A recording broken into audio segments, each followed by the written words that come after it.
My wife won a $9 million jackpot, filed for divorce, and kicked me out, but she forgot about the prenup her parents forced me to sign before our marriage. I, 35 am, come from a simple background. My parents live in a quiet suburb, and I grew up in a small three-bedroom house that always smelled like fresh laundry and home-cooked meals. After high school, I took a series of odd jobs, bartending, helping at my uncle's hardware store, eventually managing a local sporting goods shop. It wasn't glamorous, but it was honest. My wife, on the other hand, came from a world I'd never experienced. Her parents owned multiple properties, drove fancy cars, and hosted large, ostentatious parties a few times a year. Let's call them my father-in-law, FIL, and mother-in-law, Mael. My FIL was a tall, imposing figure, socially and physically, exuding a quiet dominance in any room. He'd make casual remarks that were more like veiled threats or manipulations. My MIL was similarly skilled at subtle disapproval. Just one raised eyebrow could make people shrink. They were never overtly cruel in front of me, but I felt their disapproval lurking beneath polite conversation. After my wife and I got engaged, I realized how much her parents feared outsiders, nabbing their family assets. They looked at me like an intruder, despite the fact that my wife and I had been dating for years. Before we could set a wedding date, my FIL demanded I sign a prenuptial agreement. I didn't have the finances to fight it legally, and I was too blinded by love. I kept telling myself it was just a symbolic thing to appease her parents. Love was all the guarantee I needed, right? The day I signed remains vivid in my mind. It was a warm afternoon at her parents' massive home. My FIL laid out the document, slid a pen my way. My MIL offered me coffee, almost like it was a normal business transaction. My wife stood off to the side, saying little. That hurt, but I shrugged it off, figuring it wouldn't matter in the long run. The contract basically said that any gifts, inheritances, or trust funds belonging to her family remained her separate property, while any major asset we acquired jointly, like a house or lottery winnings, would be marital property. I found that odd, but I just wanted to marry her. 6 months later, we married by a lake in a picturesque ceremony. My parents were overwhelmed by the extravagance, but supportive. I recall tension on my father's face when he greeted my in-laws. He'd always told me to trust my gut, but I thought love would conquer all doubts. The first couple of years went by without major incident. We lived in a condo her parents helped us secure. I paid monthly toward the mortgage, though the down payment had come from her father's gift. Looking back, it was never truly a gift, more like a tool for controlling us. But back then, I assumed this was just how wealthy families operated. Our marriage had the usual money squabbles and occasional blowouts about our parents intruding on our decisions. They'd show up unannounced, bring new furniture or decor, and occasionally reorder our entire living space without warning. My wife would brush off my frustration, labeling it her parents' helpful nature. Then came the day that turned everything upside down. My wife called me, breathless with excitement, saying she'd won a $9 million lottery jackpot from a random ticket she bought at a gas station. At first, I was elated, dreaming of quitting our jobs, traveling the world. But the joy dimmed quickly. She insisted we keep it secret, even from my parents. She became oddly paranoid, talking about claiming the money properly and meeting with lawyers I'd never met. When I asked to join these meetings, she said, "You'd feel out of place," which stung. I had no clue the real bombshell was yet to come. One afternoon, I came home from work, exhausted, to find her there with her aunt rummaging through drawers. She dropped the news as if it was casual. She was filing for divorce. She told me to pack my bags and leave the condo, an arrangement she claimed was under her name. I was floored. Sure, I'd contributed monthly mortgage payments, but apparently she believed her father's initial down payment and her new fortune made me irrelevant. I felt my heart splinter. I called my father, voice shaking, telling him I'd just been kicked out of my own home. It was the ultimate betrayal. But the biggest shock came next. I discovered that my father-in-law had sent his personal attorney to shield her. They wanted me out so they could isolate the lottery winnings from me. Except they'd forgotten the terms of the very prenup they forced on me. Instead of shielding their daughter entirely, it said that any windfall acquired during marriage counted as a joint asset. Suddenly, I realized that if they insisted on divorcing me right after that jackpot, they might not get to keep it all. I decided to handle things carefully. My father urged me to stay calm, get a lawyer outside their social circle, and brace for a nasty fight. And I was determined not to fold. They'd thrown down the gauntlet, pushing me around like an expendable nuisance. If they thought I'd quietly walk away, they had severely underestimated me. I spent a few nights at my parents' place, trying to absorb the shock. My mother was livid, ranting that my in-laws were disrespectful from day one. My father, while equally angry, stayed pragmatic. He contacted an old friend, a family law attorney, and got me an appointment first thing in the morning. Sitting in that attorney's office, I felt a swirl of anger and relief. I told him how the in-laws insisted on the prenup, how my wife just won $9 million, and then blindsided me with divorce. When he looked over the prenup, he actually chuckled. They shot themselves in the foot, he said. They specifically included language that lumps lottery winnings under marital assets. Unless a judge does some wild legal interpretation, you're entitled to a substantial portion. Hearing this was like a lifeline. I've been so worried the prenup would lock me out, but it turned out their fear of me claiming inherited wealth had overshadowed the possibility of a lottery scenario. My lawyer warned it wouldn't be easy. My in-laws were wealthy, well-connected, and likely to deploy an entire legal team. But he believed we had a strong case, especially since I contributed financially to the marriage and been abruptly expelled from our jointly occupied home. I asked about the divorce process. In our state, a contested divorce could easily stretch for months or longer. But if my wife's side realized they were on shaky ground, they might seek a fast settlement. The lawyer predicted they'd try intimidation or underhanded tactics to get me to sign away my rights cheaply. Sure enough, my father-in-law left me a menacing voicemail within days, telling me to back off because I didn't deserve anything from his daughter. He claimed if I tried to pursue the lottery winnings, he'd ensure I ended up with nothing. My lawyer just advised me to document it all. Then my mother-in-law cornered me outside my parent home, offering a pittance if I'd vanish quietly. She presented it as a generous deal, which was so low it wouldn't even cover half the mortgage contributions I'd made. I refused, saying we'd see each other in court. She scoffed, baffled by my defiance, clearly unaccustomed to anyone rejecting her money. With negotiations at a standstill, my lawyer filed motions to secure the lottery funds from being hidden or transferred. That enraged my in-laws, who started spinning tales about me being a gold digger who preyed on their innocent daughter. It stung, but I stood firm. My boss, who owned the sporting goods shop, had my back, brushing off my father-in-law's attempts to meddle in my employment. Friends took sides, some calling me petty, others applauding me for fighting back.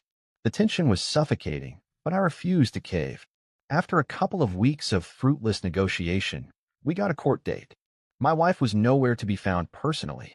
She was practically under her parents' protective wing, ignoring all direct communication with me. She had her lawyers do the talking, claiming I was the leech who'd contributed nothing to the marriage. My lawyer pushed back with financial records, timeshare of bills, and the explicit prenup clause about windfalls. We also highlighted how I'd been violently shut out of the condo. The judge ordered both sides to prepare for a more formal hearing on asset division. In one last attempt at intimidation, my father-in-law threatened my boss again, who promptly told him to get lost. That only fueled my father-in-law's anger. My lawyer said we needed to proceed carefully, but that he was confident a judge would see through their scare tactics. Nothing could have prepared me for the final showdown in court, but at least I knew the law was, ironically, on my side, thanks to the very prenup they'd forced on me.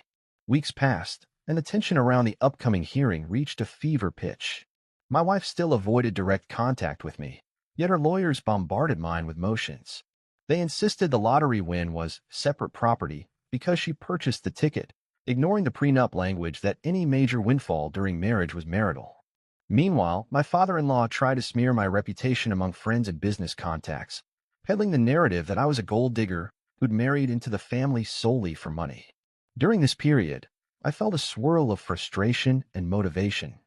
If they believed they could bully me out of my rights, they were mistaken.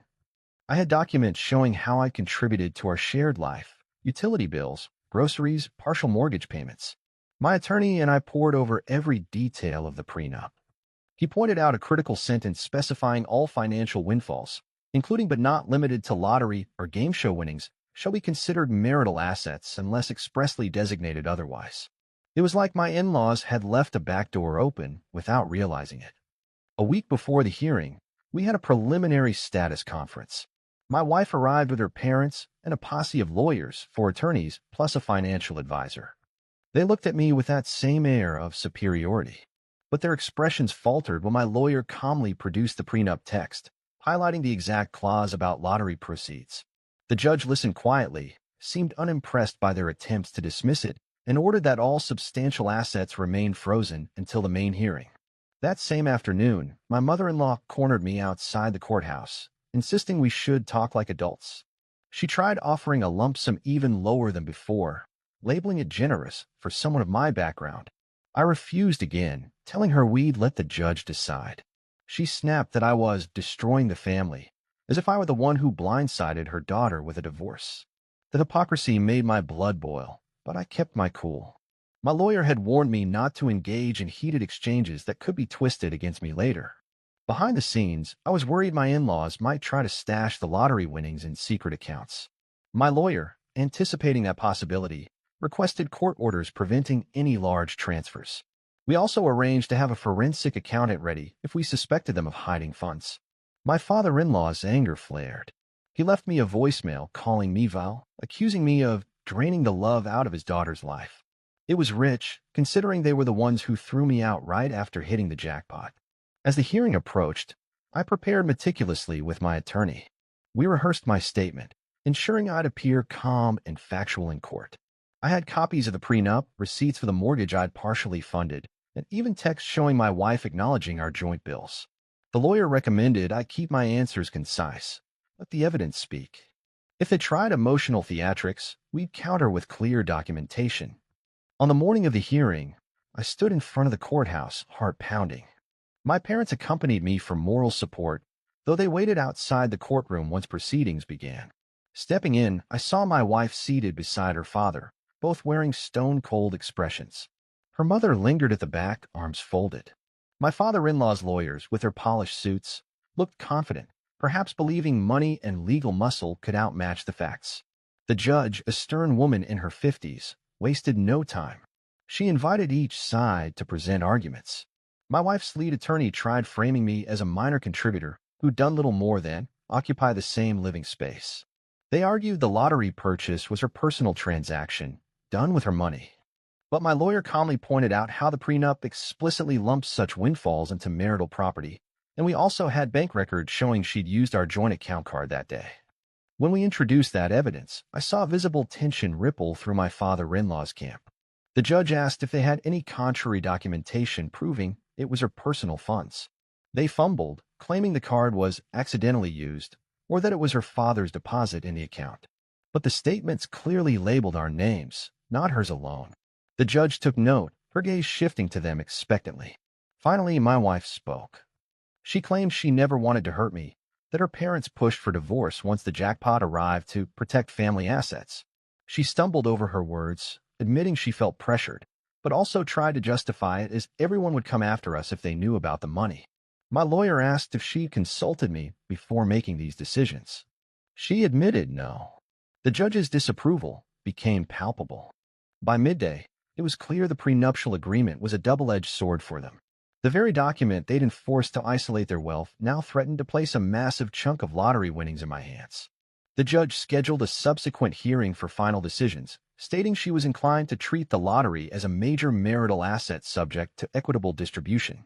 Outside, my father-in-law walked past me, muttering, "This is far from over." But his confidence was definitely cracked. In the weeks leading up to the final ruling, their desperation escalated. My father-in-law's lawyers tried everything, filing motions to reconsider the prenup's wording, claiming intent hadn't been to include lottery proceeds. The judge denied these motions, pointing to the plain language. My mother-in-law tried cornering me again, warning me I'd regret it if I broke their family. I told her point blank that they'd started this by kicking me out and blindsiding me with divorce. My wife tried reaching out, leaving emotional voicemails saying she didn't want things to end so bitterly, that if we just come to a private arrangement, we could still salvage some relationship. I'd have considered it if they'd treated me fairly from the start. But after the intimidation, the lies, and the forced eviction, my trust was gone.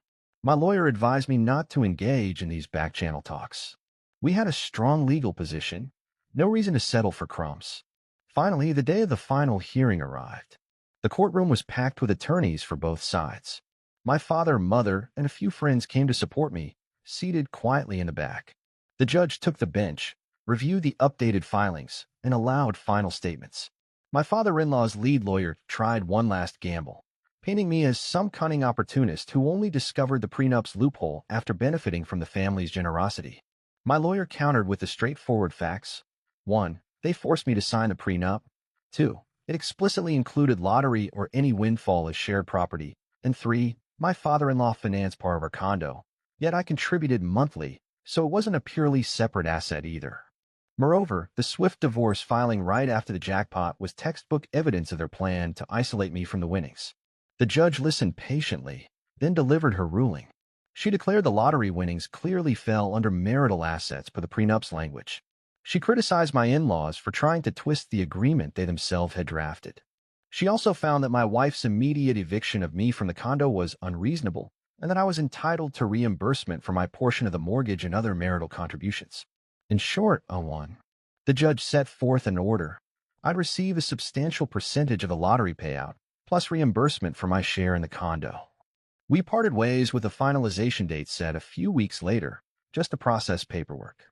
My father-in-law's face was thunderous. My mother-in-law looked outraged, whispering furiously to him. My wife stood there, tears in her eyes, maybe from genuine regret, or maybe from anger at losing so much money. I felt a swirl of vindication and sadness. We once loved each other. But greed, parental influence, and their attempts to exploit me shattered everything. In the aftermath, their lawyers tried to propose a slightly modified settlement, likely hoping I'd accept a smaller sum to avoid further drama. My lawyer recommended we finalize the judge's ruling as is. We had no incentive to reduce it. The only concession I made was giving up all interest in the condo. I never wanted to set foot in that place again. They cut me a check for an impressive sum. Was it half the jackpot? Not exactly, but it was big enough to let me rebuild my life comfortably. Throughout it all, I realized that my in-laws, in their arrogance, believed wealth insulated them from consequences. They didn't expect me to fight back effectively. The prenuptial agreement they insisted on ironically became the very instrument that secured my share of the winnings, poetic justice, if ever there was. My wife, as far as I know, remains under her parents' wing. She's lost face in her social circle for the fiasco that erupted. Some mutual acquaintances told me she's struggling with guilt, but I doubt she'll ever openly admit her family's role in orchestrating this. I used part of the settlement to help my parents upgrade their home as gratitude for standing by me. Another portion I invested. And though the entire ordeal left me scarred, changing how I viewed trust, marriage, and money, I take comfort in knowing I stood my ground. I refused to be bullied into accepting table scraps. While it was excruciatingly painful, the final outcome felt like a triumph over tyranny. Now, free from my in-laws' manipulative grasp, I'm moving forward. I've returned to a simpler life, ironically reminiscent of my pre-marriage days. But I'm stronger, wiser, and not at all the naive man they assumed they could steamroll. If they recall anything about me, let it be that they inadvertently gave me the legal weapon to ensure I wasn't left penniless. They started the war. I finished it. And that's the end of this chapter.